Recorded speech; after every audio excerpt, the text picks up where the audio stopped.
My name is Mike Jackson. I'm the CEO of PPS. I have met many of you before at previous roadshows and at other events, and a really warm welcome to you all. You are the shareholders of PPS. You are the members. You are the policy holders. You are responsible for this event because you have paid for it. As shareholders, you've also paid for this building, and you also own this building.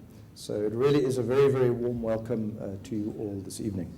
I want to kick off with a short video, and then we'll move on with our first presentation.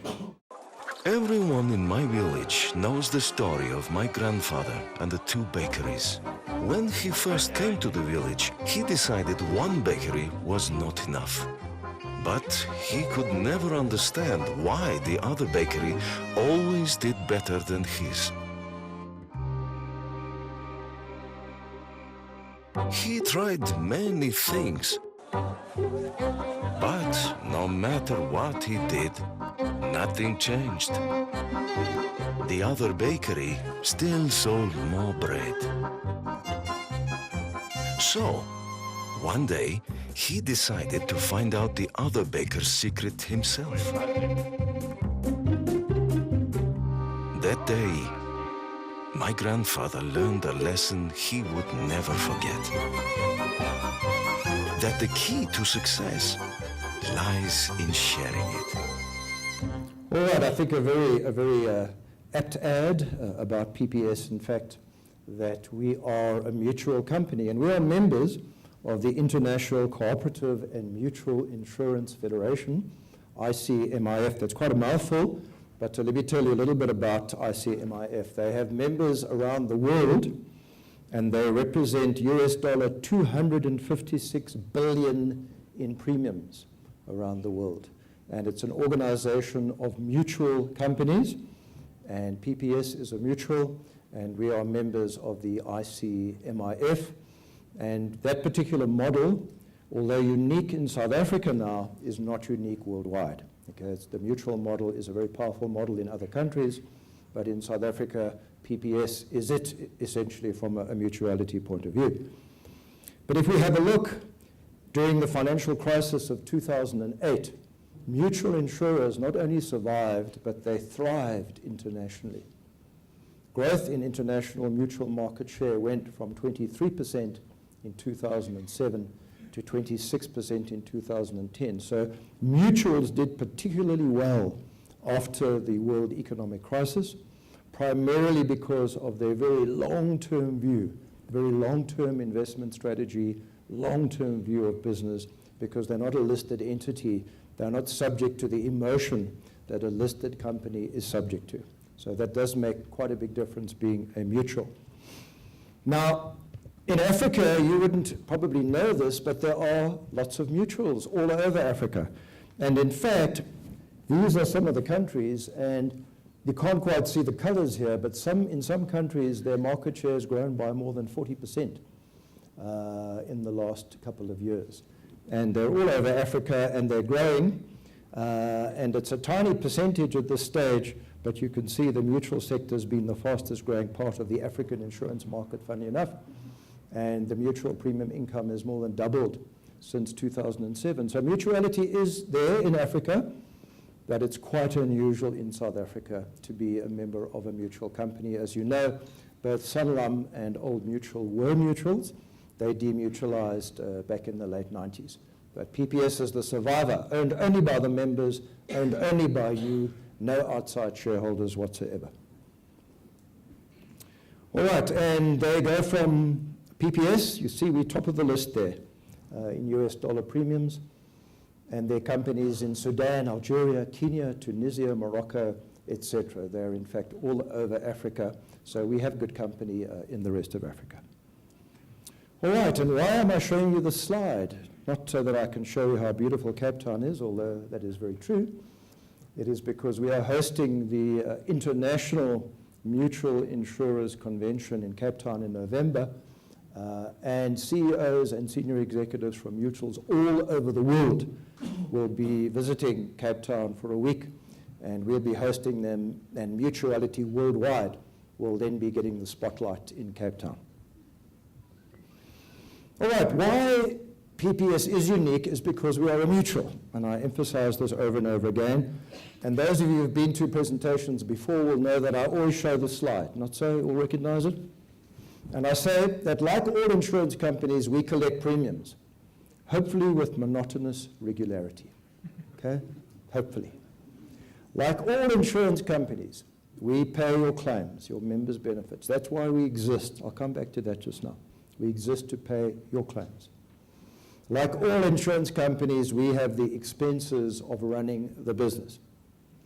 The administration, the commissions, everything that goes into running a business, we have to pay.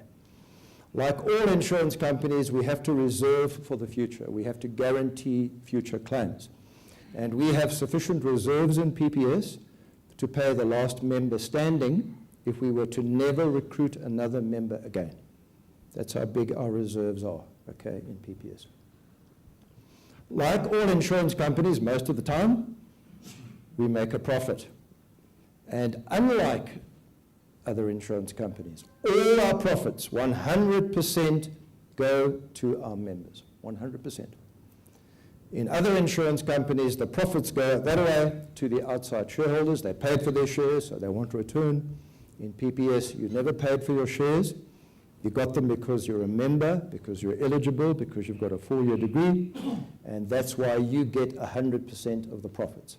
So you get the operating profit together with the investment return, and that is called your profit share account.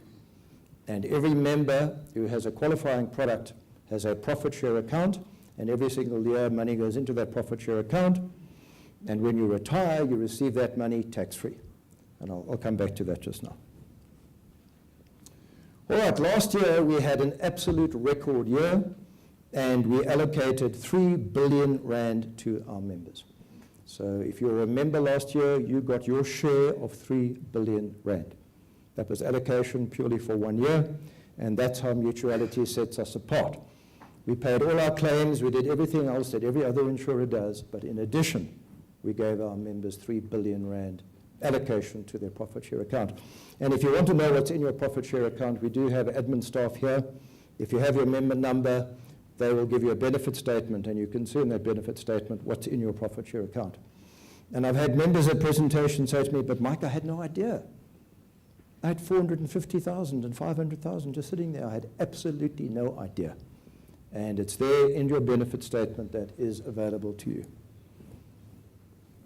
All right, how do you get a profit share account? Well, basically, you have a PPS professional provider policy or any one or combination of products under this policy. So you can have sickness and incapacity, you can have PLP, you can have disability, you can have health provider, you can have standalone benefit. But essentially, the more products you have, the more profits you'll get. So if you've got all the products, and if you've got PPS investments in addition, we also pay a profit there, you get a profit allocation from all of those different products. So basically I say, if you're a shareholder in Pick n Pay, why are you buying your baked beans from Checkers? Because you should be buying your baked beans from the company in which you're a shareholder, because you are contributing to your own success in that way. So the more products you have with PPS, the more profits you will get. Okay. Membership by profession, this is interesting.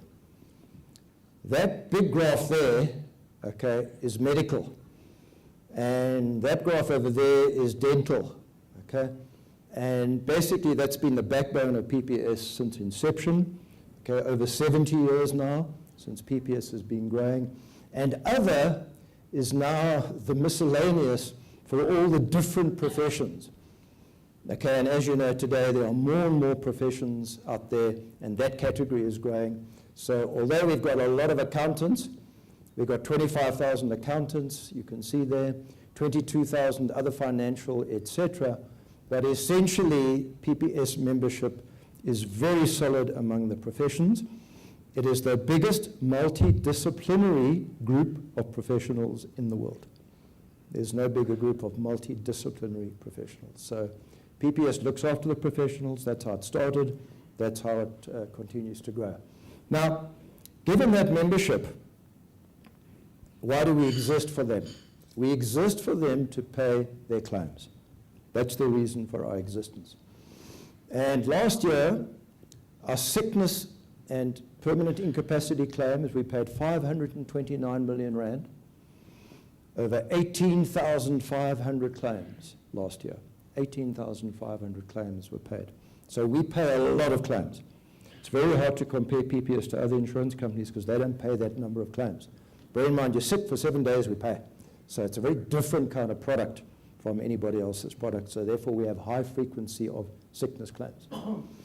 On the life side, we had 422 million claims. That was 348 people who unfortunately met their maker during that period. Dread disease, only 47 million, 53 people. Now you might ask, why is that so small? It's actually small because very few of our members have that product. Not because the claims inherently are low, but not enough of our members have taken up that dread disease product. And we've only had dread disease for, Chris, 4 or 5 years, tomorrow, something like that. But there hasn't been a huge take-up of that product. It's a brilliant product. You can see people do need it. There's no debate, they need it. But we need a much higher take-up of that dread disease type product.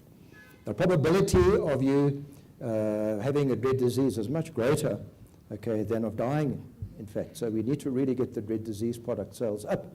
And the same with disability. It's because the actual numbers of product out there is quite low. So 33 people got 47 million. And 740 members retired last year. 740 members retired. Bear in mind, our members never retire. They just keep on working. They just keep on working. I asked the one member, he was 85, maxillofacial surgeon. I said to him, why do you keep working? He said, my appointment book is so full. He said, my appointment book is so full, I can't stop. I can't phone those people and say, I'm not going to keep on practicing. By the way, he has recently retired. Okay, a lot of other members say, listen, I work because I have to. Hopefully that isn't you. And some of them say, I work because I love it. And I want to keep on working as long as I can. But we did have 740 members retire last year for 320 million rand. How much is that in per member? 450, something like that, 450,000. Okay, they just went with that money tax-free, okay, when they retired last year. Okay. And the total claims last year was just over 1 billion. So 19,000 people received just over 1 billion rand from PPS in claims. In addition, they got their profit share account. So there's no connection between how much you claim and your profit share account. It's not a no-claim bonus. It is totally independent of whether you claim or not. So basically, we paid the members last year 1 billion rand in claims. We paid 3 billion rand in profits and investment return. And we also paid members who exited for whatever reason, immigration, another 400 million. So roughly 1.5 billion in claims, okay, and 3 billion rand in profits. So 4.5 billion rand went to members last year in one shape or another. Okay, a couple of case studies, very important on claims. 28-year-old doctor, Hodgkin's lymphoma, 321,000 was paid out on a dread disease policy. 41-year-old microbiologist, transplant, 1.1 million was paid out. 48-year-old company director got colon cancer. We paid out 3.6 million to that individual.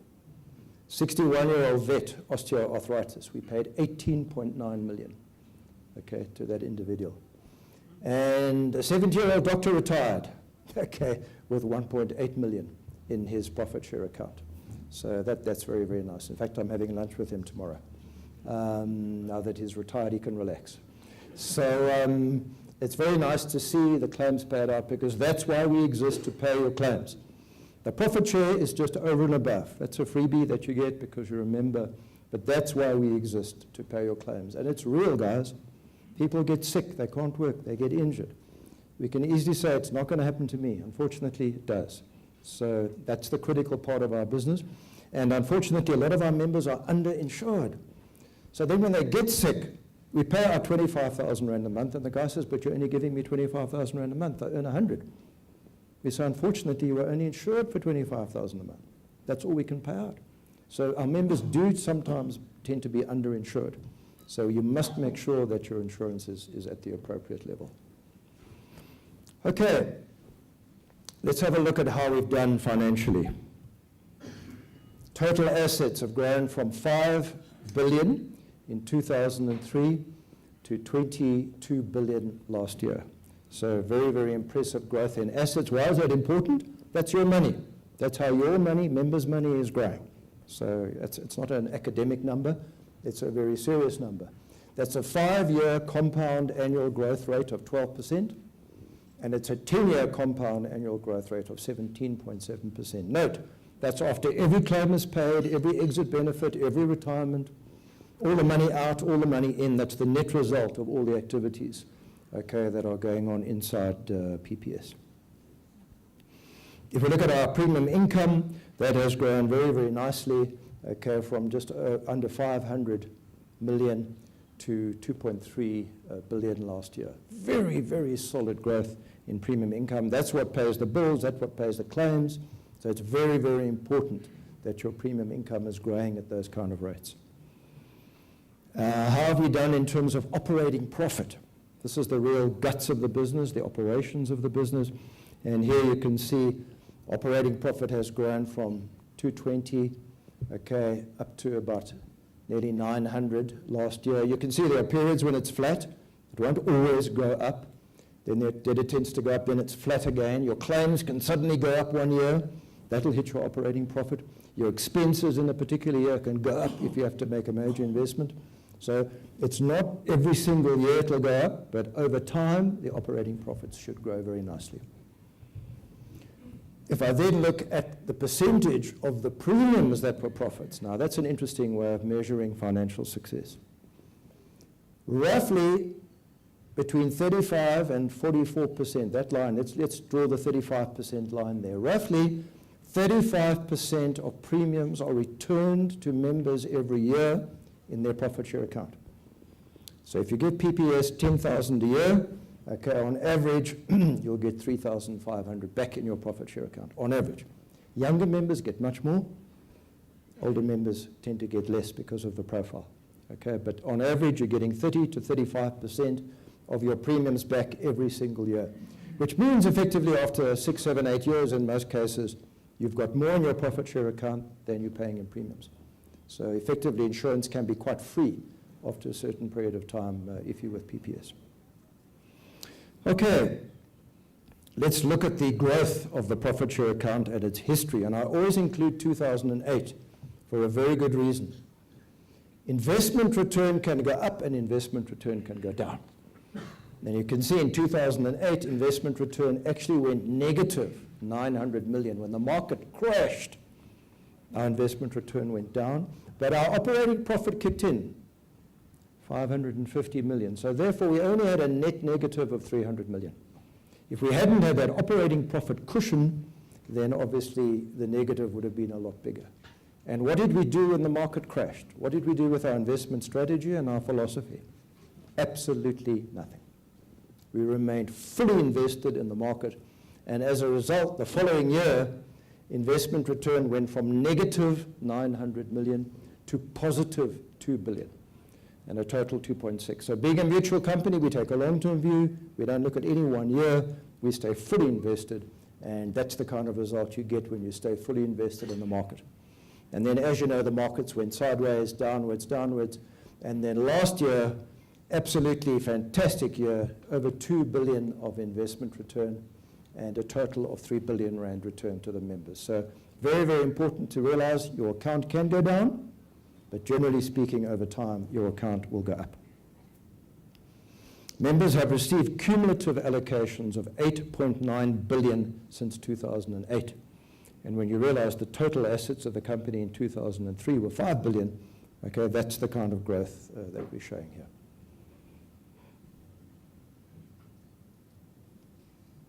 We've got some millionaires in PPS, which is quite nice. These are people who have more than R1 million in their profit share account, sitting there, growing every single year. And prior to last year, we had 242.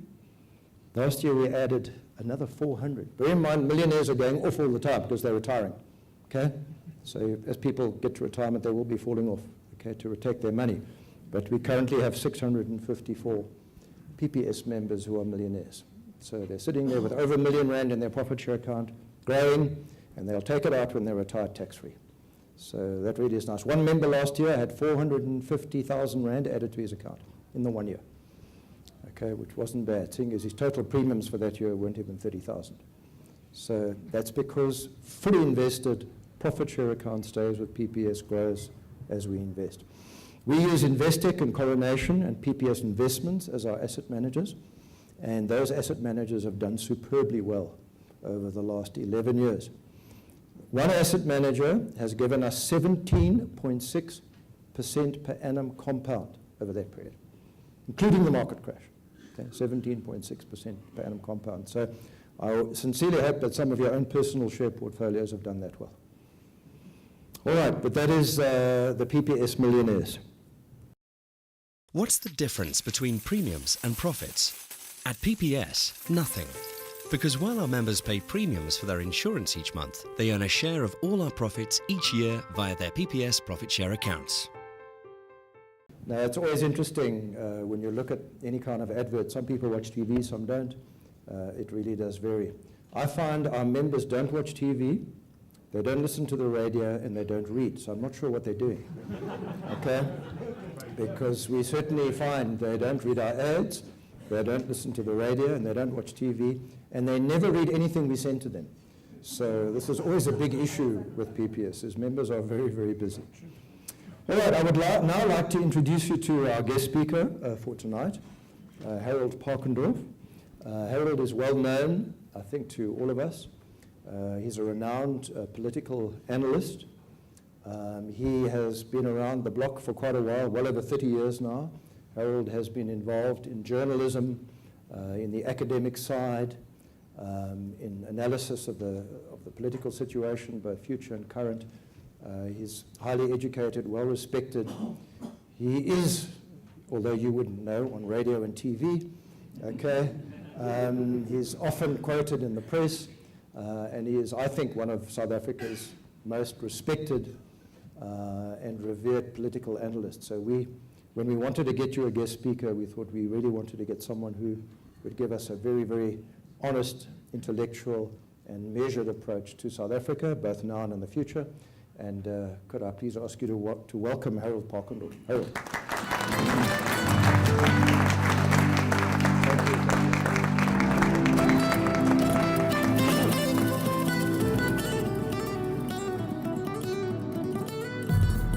Goeienaand. Maar ek dink dis al Afrikaans wat ek mag praat. So, moet niks glo wat ek in Engels sê nie, hoor. This is an interesting evening for me. I was not going to use the word interesting because it means, actually, it might be quite boring. But it is for me personally because as I speak, the fourth of my 4 daughters is about to give birth to the 6th of my grandsons. So if I leave shortly after I've spoken, that's where I'm going, just to see if everything's okay. But we do live in changing times, and we live in interesting times, I'm going to say anyway. Internationally, we saw the rise of the BRICS nations, and we saw South Africa turning towards China and India, and neglecting the old partners in the United States, and Europe, Germany in particular, and we now see a reversal of those trends. That in the BRIC nations, particularly India and also China, I'm not even talking about Russia and Brazil because they're going south anyway, really slowing down, whereas the United States is again leading the recovery in the world, with Germany in there also. And the question is, why do we in South Africa tend, and we will this year probably have a GDP growth of only 1%, and I would propose that we get Mike to run the economy because he's clearly doing much better than whoever's running the country at the moment.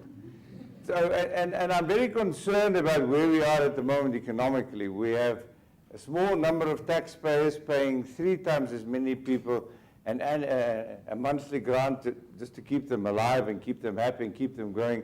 We have about 3,000 protests against the government of the day every year now. Newspapers don't, and the media don't report on it anyway. I'm told you wouldn't have noticed, but I have more trust in your ability to find out what's happening out there. We don't write about it anymore because it's no longer news. It's become fairly common that people protest against the government for whatever reason. We have a government, we have a political party which temporarily runs the economy and runs the country, and which is really what I'm going to be telling you, is that we're in for some real change. But we have a political party which, from a great idealistic position, which was supported worldwide and by the majority of the people in South Africa, and some of us actually also supported it in the 80s and the early 90s, and then changed our mind when we found out that the holy ANC actually is just like any other political party anywhere in the world. It has anti-democratic notions, particularly under Mr. Zuma. Mr. Zuma, well, we have to be polite. He is the president of the country, so let's stick to the formula. We have a political party which has become venal. It is more interested in looking after its own members, particularly those who've made the money already. Corruption is on the up and up. We've now had the unfortunate experience of the Independent Electoral Commission's chief being in trouble, and that's really worrying, because if the electoral people in the country give you trouble, then that's really a bad sign. I think we're a little bit harsh on them, maybe, because Pansi Takula, I think, would not cook the books for any political party, but she is accused of cooking the books for her own pocket, which is what many politicians do, unfortunately. And I really want to talk about that particular aspect about South Africa, and that is to talk to you about imminent change in who runs the country. To do that, I have to give you a little bit of background, which I'm sure you already know, but I have to tell you. So let me just get my notes out so I remember all the figures. And I'm not going to read all the figures because it gets boring after a while. Sorry, Mike, I mean, I was fascinated by your figures, but my mind is mine are elsewhere. And when you have a presentation like this, and people have just come from drinking a glass of wine like I have and about to go to drinking another glass of wine, you better tell them at the beginning what you're going to say, because they might lose interest halfway through and then be embarrassed when they have a glass of wine. So I'm fundamentally telling you two things: that the ANC is temporarily owning the country, and their support base will drop to about 55% at the election next year, which will be 3 months before April, mid-April, or 3 months afterwards. So from about the 22nd of January, which, by the way, is my birthday, that's why easy for me to remember, to about the 22nd of July, somewhere in there, we have to have an election. And why it is important is that, in the end, never mind what anybody does, who rules the country and from what particular perspective and why they rule the country is very important as to what happens to the economy. It determines the outcomes throughout the country. So if we have a change, a possible change in who rules the country, then that is something you should all sit up and notice. Certainly in a new democracy, and we are a new democracy, 20 years isn't that long, that can make a huge difference. And I want to conclude that first part of what I say is the only politician we all should like are politicians who are afraid. And at the moment, we don't have politicians like that. And what I'll be saying, telling you, is that the present rulers have every reason to be afraid, and will have to be afraid after about April next year. And you'll begin to pick up those signs fairly soon. I expect the ANC to go far more populist. You'll hear a lot about land distribution, about helping the poor, about creating jobs, about how unfair the society is, and how the leftovers from apartheid still work against people on the ground, and all of that populist stuff. Translating that into practice, of course, is something completely different. The ANC has always, I must say, been very good at thinking up ideas, and very good at making them work very bad at making them work on the ground. So the next election is absolutely vital to all of you and your investments. I will actually finish at 7 o'clock, do not be concerned. I'm not going to mention all of these statistics. There are two things we have to keep in mind when we think about South Africa. First of all, we have probably the best constitution in the world. It is hugely important that we recognize that the Constitution protects rights we didn't even know we have. We must understand that we can go to the Constitutional Court in the country and get the government to change its mind on important issues. We can force the government policy by using the Constitution. It's very important that we keep that in mind throughout whatever we do or think. And the other important thing in South Africa is that we have a system of proportional representation, which means if you get 10% of the vote, you get 10% of the MPs. I know there are lots of people out there claiming, well, we have to go back to the old Westminster system where we have constituencies and you actually know the MP, so you can go vote against him and so on. But that system actually skews results. The proportional representation is an absolute fair system and gives you exactly the result that you get on the ground. Under the Westminster system, the National Party won the election in 1948 with a minority of white votes and kept the minority of white votes till 1958. For 10 years, the National Party ruled South Africa with a minority of the people who actually had the votes, who were a minority anyway. And they lost that minority in the mid-80s. So in a curious way, that skewed electoral result meant that the National Party brought in apartheid and scrapped apartheid without the majority of their own supporters saying aye or nay. And it's a good reason why we should never go back to that. Now, let me tell you some things about proportional representation, which I'm only going to mention very few of them. First of all, it's fair, as I said. It results in many parties having a sane parliament. The average is about 12 worldwide parties in parliament. You may think that's good or bad. I think it's a good thing. If there are 12 parties on average, it means, you know, what can you get? 8 or 9% if we share it out equally. Obviously, we don't share it out equally. Some get more, some get less, but it means your chance of getting more than 50% is diminished automatically by the system. There's an automatic built-in trigger which says you won't get more than 50%, except in South Africa and countries like ours, where there's been rapid change and there's a liberation hangover and people vote for the party because of what it stood for 20 years ago. But eventually, that trigger comes into work and the ruling party, temporarily ruling party, doesn't get 50% anymore. That's the one thing. The unfortunate thing about proportional representation is that you don't decide who goes to parliament. The party bosses do. In Luthuli House and wherever the Democratic Party's head office is, probably Helen Zille's kitchen, I would think, you sit down and you draw up a list. And it's very important where you are on the list. If there are 400 MPs in parliament, so if the ANC expects to get 60% of the vote, well, you'd better be about number 239 if you're going to make it.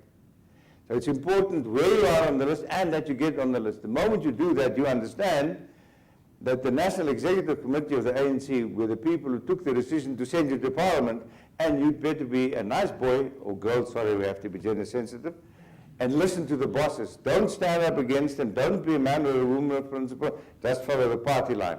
That's the unfortunate thing.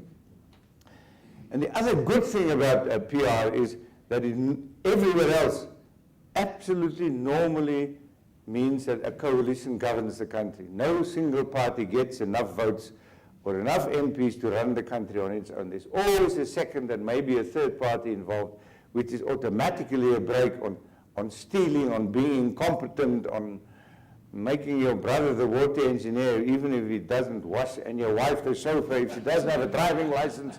All kinds of nonsense that goes on in this country at the moment becomes far more difficult because there's somebody else who's sitting in parliament with you, and that somebody else may be small, could be 2 or 3%, but if that somebody else walks away from you, the government falls and you have to have another election.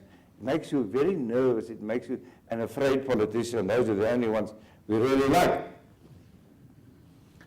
I'm not going to, well, I am actually going to give you a fairly definite proposal which one shouldn't do, because people in politics very unpredictable, and it's difficult to say. But what one can do is look at trends.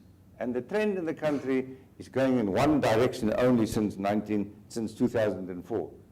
It's going away from the ANC. Throughout every election since 2004, every manifestation has been away from the ANC. Not only to the DA, I mean, this is an illusion that mostly white people have. Oh, we must vote for Helen Zille in a party after all. I mean, they are white, you know. It's not the way to think, it's not the way to go. They'll pick up votes, but the other parties might even be more important. So, let me give you some of these statistics, much against my will. The ANC was at its high point in 2004. It got 70% of the vote, going back to the Constitution. It could then change the Constitution, because you need 66 point whatever percent to be able to change the Constitution. But it didn't really fundamentally meddle with the Constitution, which we must give it credit for, partly because it helped to write the Constitution. So it was their Constitution, they weren't going to change it. They've changed the mind somewhat. They would like to change the Constitution now. So what they're doing as an aside, because I think I will have a little time, as an aside, and which is the worrying part about South Africa, is that the understanding that they can't change the Constitution anymore or ever again, which is a wonderful liberating thought, is that you find ways of skirting around the Constitution. So you find a public prosecutor who understands the needs of the day, like saying we're not going to prosecute Mr. Zuma for corruption. You know, you have to explain that very carefully. And it's a national shame that the tapes on which that decision was based are not being made public despite the court decision that they should be. And that's, again, skirting around the issues. You load the Judicial Service Commission with people who understand the needs. So the judges you get will eventually be judges who understand the needs. You have a public protector who's outside of the story, but we will find soon that questions will be raised about her in Parliament. She's done this or that, this and that, because people are unhappy with it. But that's an aside. Fact is, ANC can't change, or nobody can ever change the Constitution again, which is a very, very, very important thing to keep in mind. Now, let's move on to the 2009. Now, in 2004, the next general election, in 2009, the ANC support base dropped from 70% to 66%, round figures, so you can remember them easily. Now, in the municipal election in 2011, it dropped to 62%. Now, in municipal elections, it's easier to vote against the ruling party because it doesn't change at the top. So it's not a perfect indicator, but at least the trend is in the same direction. And the DA has gone up from 17% in 2009 to 24% in 2011. And the ANC had the shocking experience of losing votes in every single province, except in KwaZulu-Natal, where the Zulu ethnicity factor kicked in, and they said, what the devil, we've got a Zulu as president, let's vote for him. And then worked against the IFP. But everywhere else, they lost votes, and they particularly lost votes in urban areas, to which I'll come just now. So the trend is very, very, very clear, moving away from the ANC, not only to the DA, surprisingly also to independents. You, I'm sure, have read keenly in this morning's Beeld that of the 14 councillors in Potchefstroom who voted against their own mayor and were then kicked out and then rehabilitated because it shows how fractious and how unsure the ANC is about its own position in the Northwest. 8 of those 14, although they've been rehabilitated, are standing as independents in the coming by-elections in Potchefstroom. And those independents throughout the country, independents on the one side and the DA on the other side, are the ones which have won most of the by-elections since the last municipal election. So let's look at some of the figures. Really, the DA is the second biggest part. 24%, the IFP still got 4%. Its breakaway party, the NDB, got about 2.5%. COPE dropped to 2%. I mean, can you see? Making such a mess. Two public figures squabbling with each other over the spoils, which are rapidly diminishing. I hope that never happens at where your investments are. But so be careful about who's running the show for you. And UDM got 0.5%, and the rest of the smaller parties had about 5% between them. Now this year there is a new player in the field called Agang. I see on the Gupta channel it's called a gang, but that's just because it's just because getting beauty queens to read the news is really not a very good decision.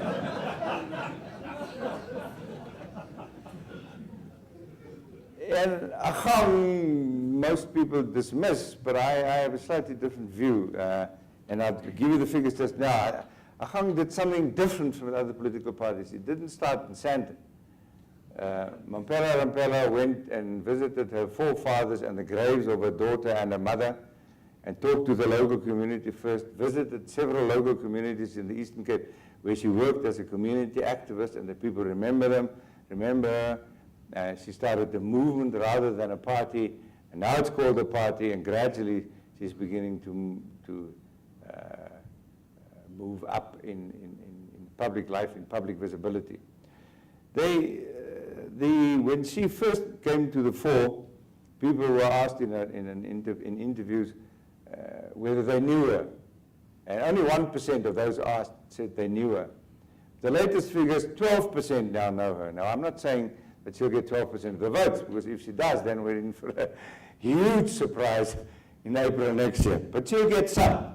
But she's a very, very important player in the coming election, far more important than I think the media make up. Now, the ANC on the other side has not had a happy year or two. There are huge internal disruptions. There are provinces where the fighting is actually bloody, like in the northwest. You might get shot if the next ANC guy might disagree with you.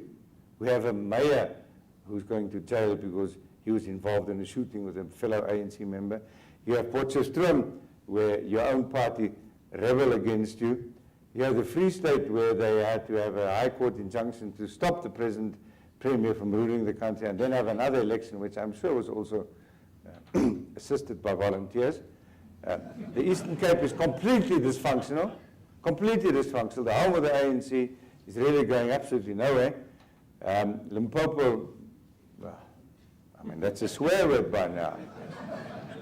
I mean, Limpopo star is called Malema. I mean, you must know how bad it is in Limpopo.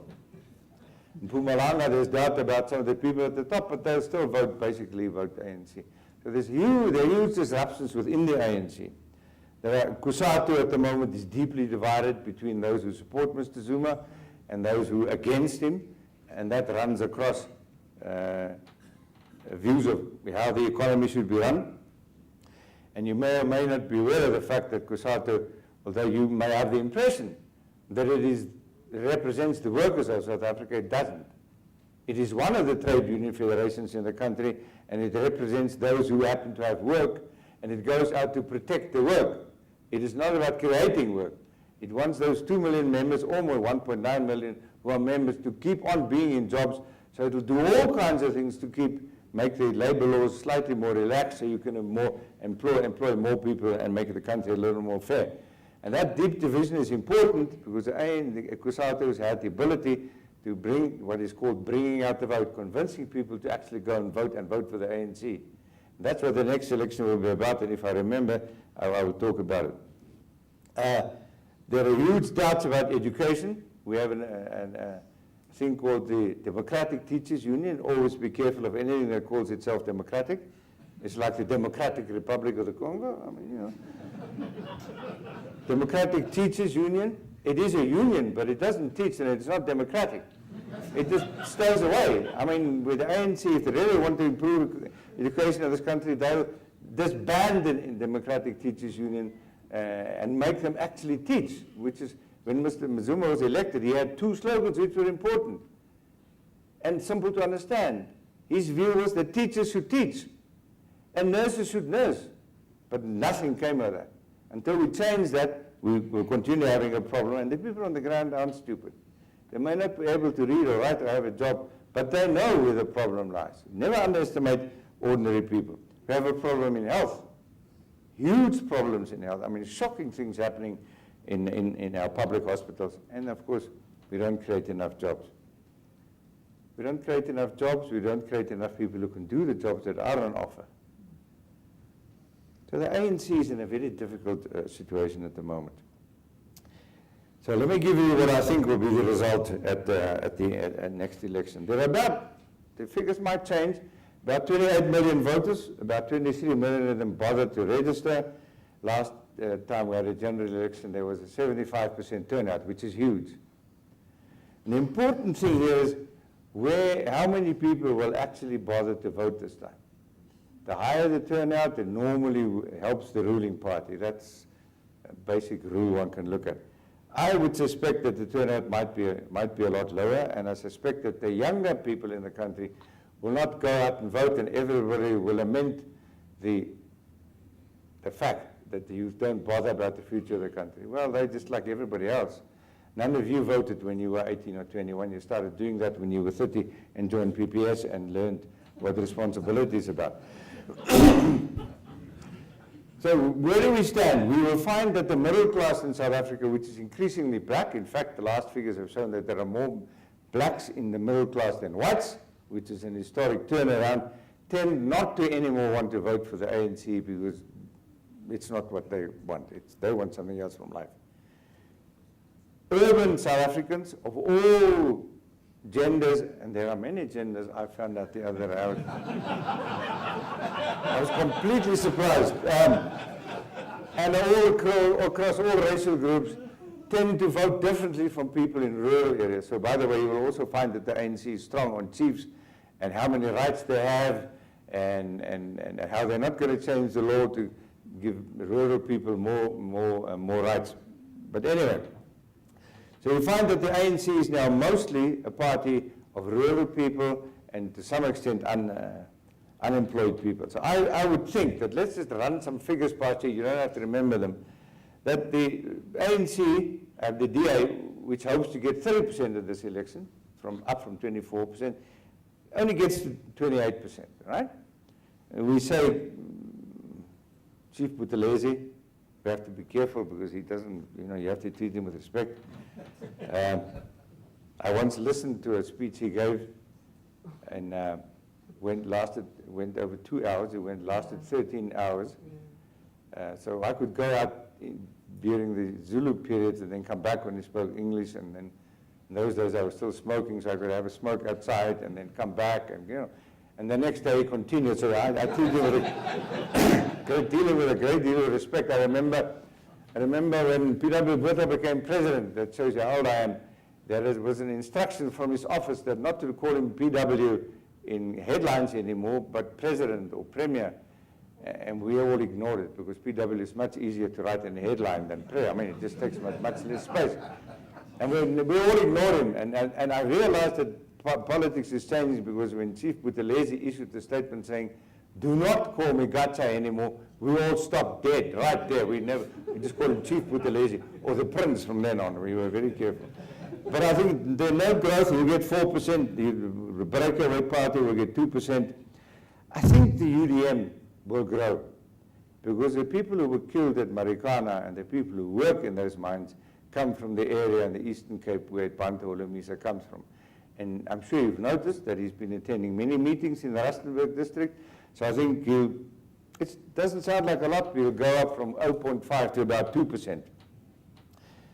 And then let's say the others still get 5%, the little parties. The minority party, which is the only correctly named party in the country, gets 0.3% of the vote. Yeah, we're a minority party, that's true. I shouldn't really tell this, but because he died, but Rasbanzi, who was the leader, was a famous South African politician. He was once asked, how does he expect to go to Parliament if he's just run into problems with the law? And he said, we'll double cross that bridge when we get to it. So let's give our Kham 3%. That's 3%, which is very, very little. I think they'll get more, which in the end means that the ANC will get 55%. And 55% tells you several things. I've got about 3 minutes. I'm going to be more disciplined than you were, who stood drinking out there instead of being here. But let me tell you a few of the consequences of getting 55%. First of all, you no longer believe you'll be running the country till Jesus comes. You realize that there's an end. And when you think that, you begin to think differently. And you can go two ways. Well, first of all, you become more careful, you become more honest, or you become more grasping. Which of those will it be? You can shift left, become more populist, promise more from the taxpayers' money to those who don't have jobs, or you can move to the center. My feeling is that generally speaking, South Africans as a whole belong on the center of the political spectrum. We don't really have extremes. I mean, the Boeremag has 15 members, and 10 are in jail, so I mean, but we right about them. And the far left has slightly more because simply the numbers are slightly higher. But I mean, you know, it's about, let's say, a couple of hundred. So most of us are in the middle, and a political party that wants to survive will fiddle in the middle. So we'll hear a lot of noise after April next year, a lot of noise on the fringes of change, of land reform, all kinds of stuff. And it will make you all very, very, very nervous. So I would suggest that you follow his advice. It wasn't advice, it was an observation.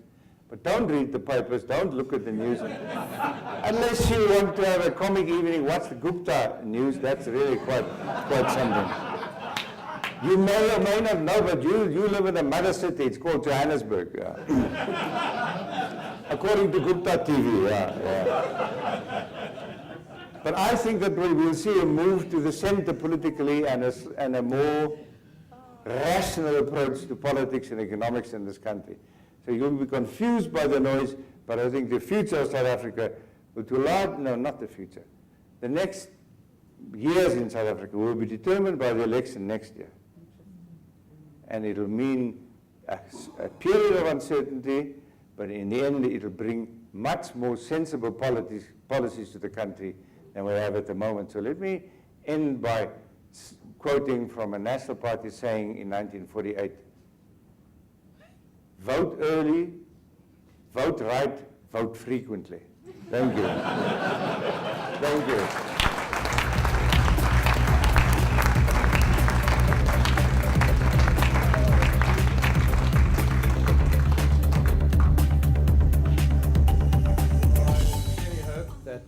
You enjoyed the presentation this evening.